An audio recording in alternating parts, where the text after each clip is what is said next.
Je m'en vais sur la montagne, au loft. Je m'en vais faire culture physique. Un titre écœurant qui a été créé par mon ami Claude Canville à la radio de Radio-Canada à l'époque, en soirée la semaine. J'ai contacté Claude, je lui ai demandé l'aimable autorisation de réutiliser culture physique. Il a dit oui, sans même demander le concept. Le concept, tu veux le savoir? C'est une rencontre avec une personnalité du milieu artistique québécois que vous connaissez, puis que moi, j'ai appris à connaître au fil des ans en faisant du média à Montréal. Alors, je convie cette personne-là qui prend une de ses soirées d'été pour une belle rencontre sur la montagne, une discussion en profondeur, de laquelle sort des bons moments, des confidences, des moments tendres, des éclats de rire, assurément. Et on parle évidemment de sport parce que ce qui me lie beaucoup à ces personnalités-là, ben c'est un amour de la culture et du sport. Culture physique, ça commence dans les prochaines secondes. Bon épisode, présenté par ma belle gang de l'Association des concessionnaires Ford du Québec. Ils sont 84, puis jusqu'au 31 juillet, cours faire l'essai du Ford Mustang Mach-E 100% adrénaline, 100% électrique, qui est à zéro comptant, zéro à compte, jusqu'au 31 juillet. Bon épisode de Culture physique.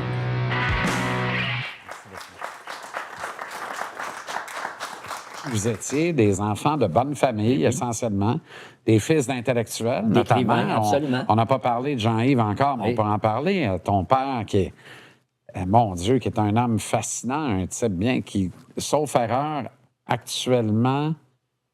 Il expose des photos à Québec. À la maison Plamondon. Jusqu'en octobre, à Québec. Des photos qu'il a prises de maisons abandonnées dans Port-Neuf. Des photos incroyables et l'exposition est... Mais tout ce qu'il fait est incroyable. C'est pas compliqué, là. Oui, mais ça... Son espèce de truc aérien dans les champs. Oui. Ça, c'est...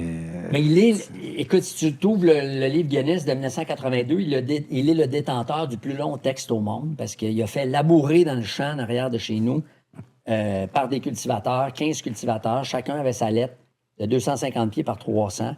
Texte, terre, tisse. Donc, les labours retournent la terre qui devient noire sur le champ vert. Et quand tu es en hélicoptère, tu vois ça. Et c'est éphémère, évidemment, parce qu'à l'automne, ça va repousser. Ça repousse. Et lui, c'était une performance textuelle. Il disait essentiellement... C'est un énoncé, en fait. Et lui c'est un type qui a travaillé beaucoup sur l'écriture. Puis il dit... c'est lui qui a la définition, à ce jour, que je trouve la plus complète et la plus simple de l'écriture. Il dit, écrire, c'est tracer des signes sur une surface. Donc, les signes, ça peut être des caractères japonais. Là. Ça peut c'est pas obligé d'être des lettres. C'est de l'écriture, l'écriture japonaise. Mais il dit, qu'est-ce que ça fait si on change la dimension de la feuille? Puis au lieu d'être 8,5 par 11, c'est un champ d'un 1000 de long. Puis on change l'outil traceur. Au lieu d'être un stylo, c'est une charrue.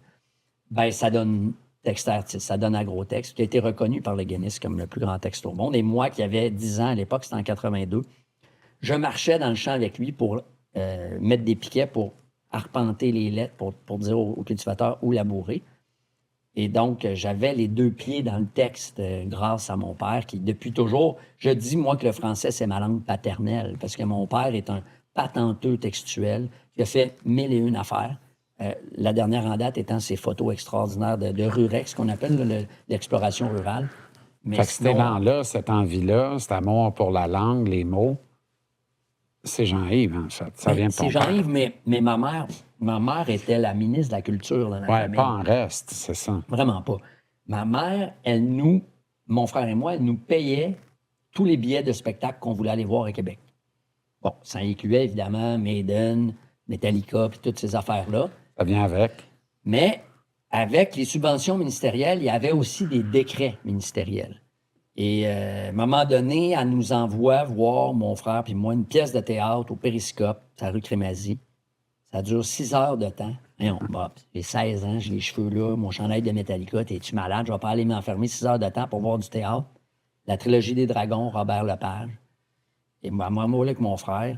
Et quand il y avait des entr'actes, on courait, on allait s'acheter des chips, on revenait pour être sûr de rien manquer. Ça a été une épiphanie théâtrale. À ce jour, la plus grande pièce que j'ai vue de ma vie. 6 heures. Et à un moment donné, elle me dit, il y a un monsieur avec des lunettes qui joue du piano au Petit Champlain. Décret ministériel, pas le choix d'aller le voir. là, je demande à mes amis, tu veux aller voir un vieux monsieur avec des lunettes qui joue du piano? Le monde, de quoi tu parles? J'ai d'autres choses à faire de mon vendredi. Je me ramasse là tout seul. Tu m'aimes-tu, Richard Desjardins? Et c'est comme, OK, on peut faire ça avec la langue française. On peut parler de la détresse des mineurs, d'un chagrin amoureux. On peut mettre des anglicismes. On peut faire référence aux Américains, à la mythologie grecque. Je veux dire, le lexique de Desjardins, il est 360 dans sa langue. Et là, tu dis, c'était quoi? J'ai parlé de Gilles Vigneault, j'ai parlé des Beastie Boys, mais il faut que tu mettes Richard Desjardins dans le blender aussi, parce que à partir de là, les registres de langue, puis moi, ça m'a dédouané de dire, OK, tu peux mettre... tu peux comparer un coureur des bois de la Nouvelle-France à Achille, à la guerre de Troie, puis tu peux mettre tout ce que tu veux. Victor Hugo, il disait, en poésie, tout a droit de citer. Bien, en rap aussi, tout a le droit d'exister. Puis lui, il m'a donné, c'est comme, OK, ça, c'est notre Brassens, notre Brel québécois. Il n'a pas l'accent français. Il n'est pas en train d'imiter qui que ce soit. Et il est du même calibre qu'eux autres. Il n'y a pas de limite. Quand tu as 16 ans, 17 ans, tu vois ça, il n'y a pas de limite. Il y a rarement des limites avec toi non plus à l'inclusion. Je ne sais pas si on t'a déjà fait remarquer que tu as été précurseur d'une couple d'affaires qui, à mon sens, sont très importantes. À un moment donné, il y a eu un discours très défaitiste auprès des milléniaux puis de la jeune génération en disant « Ils ne savent pas lire, ils ne savent pas écrire, ils ne s'éduquent plus, ils ne vont plus à l'école. » Et alors que tout le vent soufflait et pellicule tout partout dans le mauvais air, toi, tu as fait vent contraire et tu as dit ils communiquent, ils écrivent, ils échangent des textos, donc ils écrivent plus que notre propre génération écrivait à l'époque. Et c'est vrai qu'on ne prenait pas le temps, à part le courrier du cœur dans l'arbre de Noël à Porno-Valente au mois de décembre, pour te ramasser une blonde pour être moins seul au temps des fêtes. Personne ne prend la peine personne ne prend l'encrier, la plume, puis écrit une lettre d'amour comme au 16e siècle. Eux, ils le font par message texte et tout ça, mais c'est toi qui as éveillé la conscience collective et qui a permis peut-être d'adoucir le vent mauvais à l'endroit de cette génération-là. Mais, moi, je pense que à partir du moment où tu commences à sacrer contre les jeunes, à désespérer des jeunes, puis à dire que tout était donc bien mieux dans le bon vieux Gaétan, t'es vieux, t'as déjà un pied dans ton cercueil, puis t'es plus tellement intéressant dans le débat public. T'sais, moi, les gars, mes modèles de vieux, là, c'est pas ceux qui se déguisent en jeunes puis qui parlent en insane, sick, puis show under the bus. C'est Falardeau puis Chartrand, puis Bernard Landry puis Parizeau. Ils peuvent très bien avoir une ovation debout en complet 3 pièces devant une université remplie. Parce qu'ils s'adressent d'abord à l'intelligence des jeunes, puis parce qu'ils croient en eux puis en leur force. Puis moi, puis quand tu as des enfants, tu le sais, ils font pas les affaires de la même chose, de la même façon que nous, forcément. Non, comme tu dis, ils prennent plus un papier puis un crayon pour écrire. Mais le texto, qu'on le veuille ou non, c'est de l'écriture, et c'est de l'écriture qui n'est pas obligatoire, qui n'est pas commandée par un parent ou un professeur. Donc, quand un jeune texte à son ami, il pourrait employer toutes sortes de moyens de communication. Il pourrait aller labourer dans le champ. Viens-tu chez moi ce soir, comme l'a fait mon père? Il pourrait envoyer des signaux de fumée. Il pourrait prendre le téléphone. Il pourrait prendre sa bicyclette. Mais il décide d'avoir recours à l'écriture par le texto. Avec ça, il décide, par économie, d'enlever les voyelles. D'ailleurs, comme le fait l'arabe dans sa forme la plus évoluée. C'est vraiment par désir d'économie, oui? Ben, ça va plus vite. Mais tu sais, justement, quand tu dis à un jeune, mettons, je te demande, qu'est-ce que ça veut dire, dans le texto, qu'est-ce que ça veut dire VNT quand tu textes? Ou BCP, mettons. Ah, tu textes pas? Vraiment, beaucoup plus vraiment. Bon, voilà. Alors, c'est une personne âgée qui a la réponse, donc qui doit texter beaucoup. Oui, mais il est habillé comme un jeune yo. Non, mais c'est ça. Mais tout à fait. Alors, c'est exactement ça. Alors, et donc, si tu es capable de dire que BCP, il y a un P muet à la fin, tu l'ajoutes, le P, tu sais, c'est comme... Alors, tu fais juste enlever les voyelles. Puis c'est ce qui nous reste. Puis d'ailleurs, mon père avait fait une performance avec ça. C'est sur les plaques d'immatriculation, c'est du texto. Il avait fait, lui, dans un spectacle de Loco-Locas à Québec, il avait pris plein de photos de plaques d'immatriculation. Il y en avait des milliers. Puis il avait raconté l'histoire de la Nouvelle-France juste avec des plaques 3 de char. lettres. Exactement. Parce qu'il disait, je me souviens, faut que ça serve à quelque chose. Puis c'est pas juste le ministère des Transports, c'est le ministère de l'Éducation qui devrait être concerné par ça. Puis ça avait eu un succès incroyable. C'est sûr. Parce que, donc voilà, moi je pense que c'est évidemment par souci d'économie, BCP, VMT, tout ça. Puis bon, ben, si tu mets BCP, tu vas le mettre, le P muet à beaucoup. Ouais. Puis même si tu fais des fautes, l'autre affaire, c'est que moi, quand ma fille est dyslexique, m'envoie des cartes de fête, puis elle dit « Je t'aime, papa », pendant longtemps, la première affaire que je faisais, c'est corriger ses fautes. C'est complètement câble de faire ça. Ma fille est en train de me dire qu'elle m'aime, puis moi, je l'engueule parce qu'elle a mis un S à la première personne. T'sais. Voyons, Chris, reçois l'amour, puis embrasse-la, puis fais laminer la carte. T'sais. Sans Chris qui manque un S. Là. Ouais. De toute façon, le ChatGPT va régler ça, puis c'est comme à un moment donné, là. Fait que moi, puis, bon, là, j'ai déjà réfléchi au texto aussi en disant, non seulement on en élimine les voyelles, mais il faut qu'on sache qu'il y a des voyelles pour... C'est comme un mot qui est... Tu sais, quand tu achètes un sleeping bag, là, il est tout compressé, là. Oui. Ben là, si tu rajoutes les voyelles, là, la sleeping bag reprend sa forme. Tu sais, c'est comme... Mais sinon... Ça dort mieux. Hein? Ça dort Oui, mieux. ça dort mieux quand il est déballé. Puis sinon, ils ajoutent les émoticônes et les emojis qui sont des marqueurs d'intention. Parce que, tu sais, quand tu écris, d'ailleurs, tout le monde a vécu à l'écrit t'envoies un courriel ou même un texto, puis t'as pas mis la parenthèse avec le bonhomme sourire, puis... Mais non, mais j'étais second degré, j'étais ironique. Ce que le ton de voix puis l'expression faciale dans une vraie conversation peut laisser transparaître.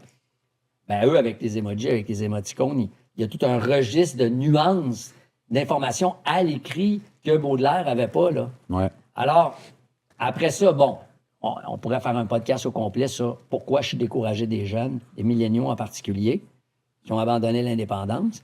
Mais moi, j'aime mieux, quand j'ai la parole dans l'espace public, considérer que le verre est à moitié plein qu'à moitié vide, tu sais. Autre caractère, autre moment où tu as été précurseur, l'inclusion, justement, des Premières Nations. Quand tu as ouvert les bras et le cœur à Samian, notamment, et que ça a donné au moins une chanson extraordinaire, voire une collaboration de laquelle est née une amitié sincère, réelle, puis tout ça. Et là, on est indissociable des Premières Nations aujourd'hui. Ouais. Et je vais t'avouer que je trouve pas ça fatigant, pas en tout. Je trouve ça juste beau, puis ça m'énerve jamais. Je trouve ça magnifique. Quelque part, vous êtes arrivé en disant « Hey, attends, si c'est vrai qu'on est chez nous, c'est vrai qu'eux, ils le sont. Ben oui. Pas à peu près. Puis on est pas mal plus chez eux que chez nous pour le moment. Comment on pourrait être chez nous tous et toutes ensemble, tu sais? » Tout à fait.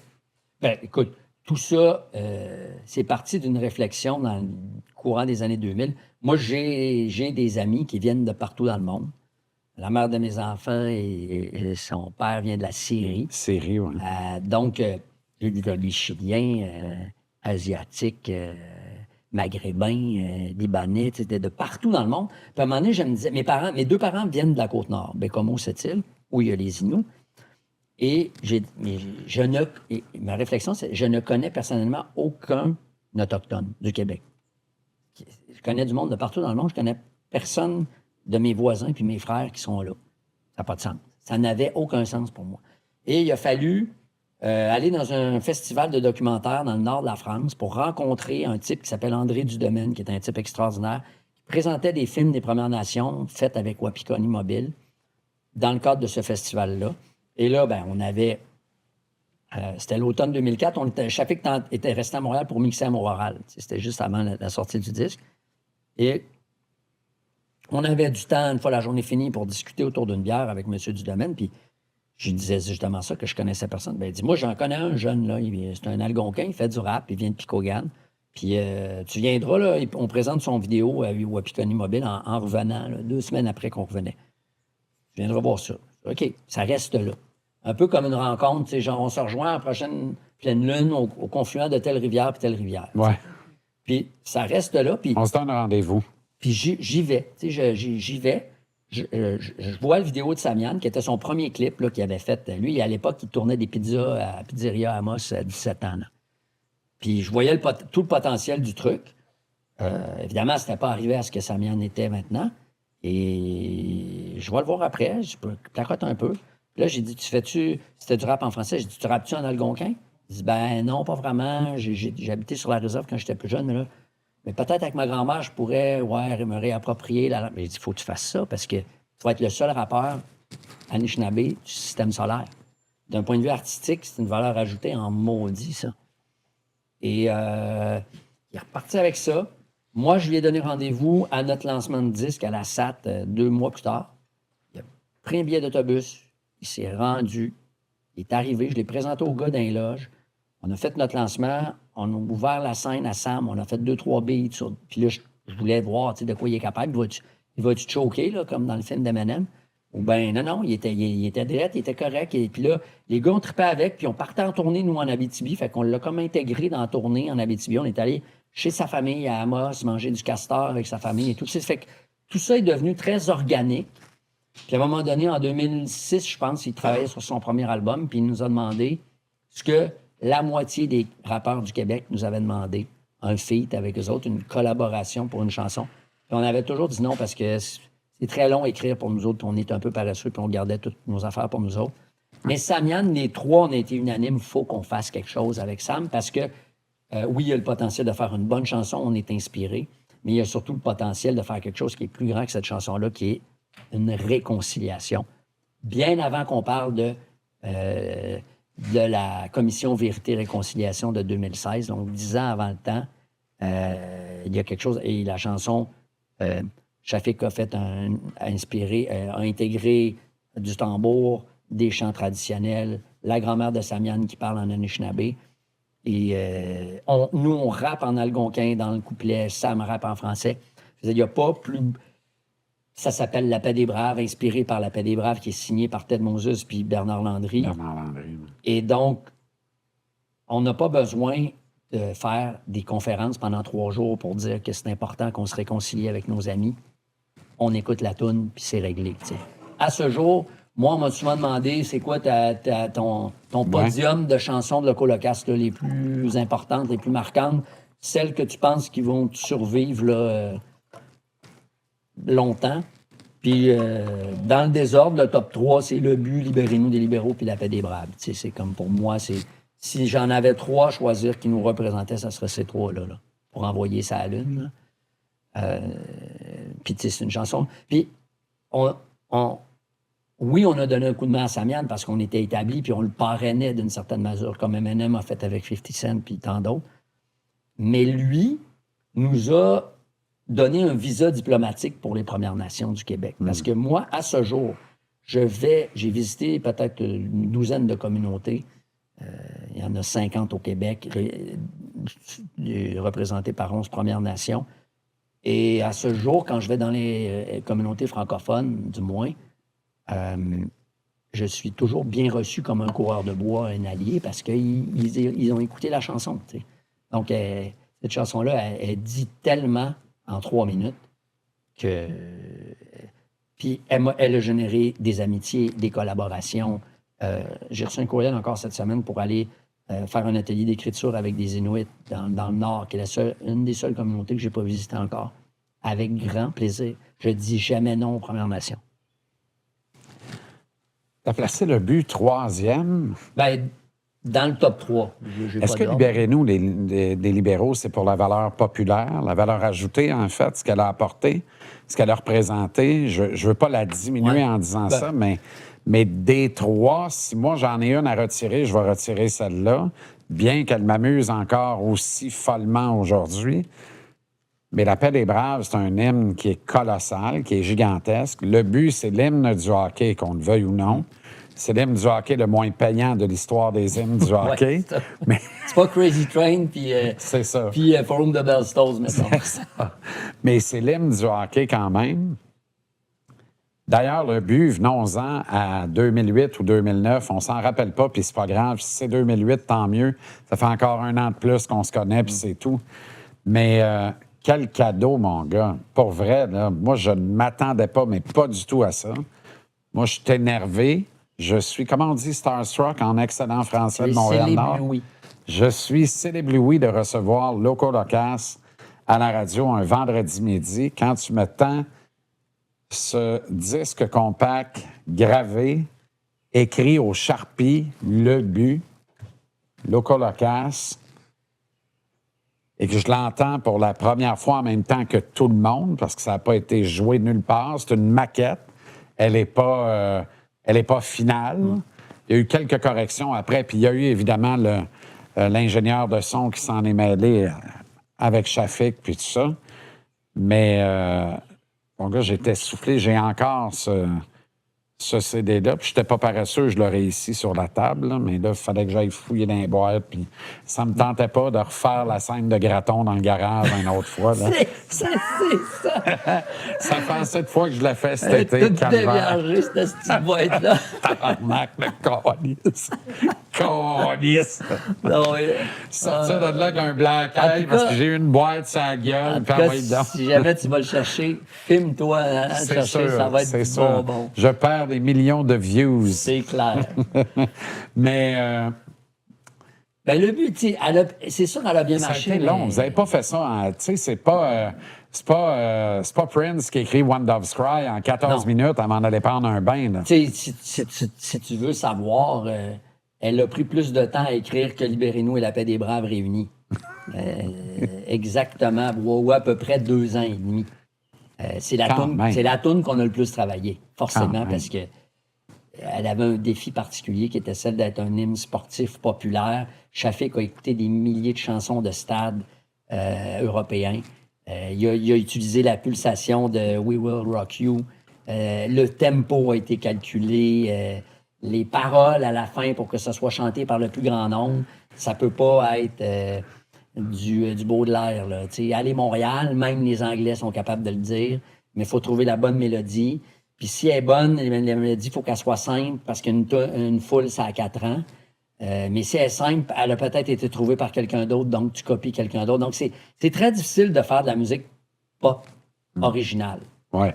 C'est très difficile d'être original en musique pop. C'est facile d'être original en musique expérimentale. Tu garoches un drum dans un escalier puis ça fait une toune. Mais d'être original en musique pop, c'est dur parce que tout a été fait. Il y a 7 notes là, dans la portée. Là. Tu l'entends, la toune? Hein? Je la trouve pas pire.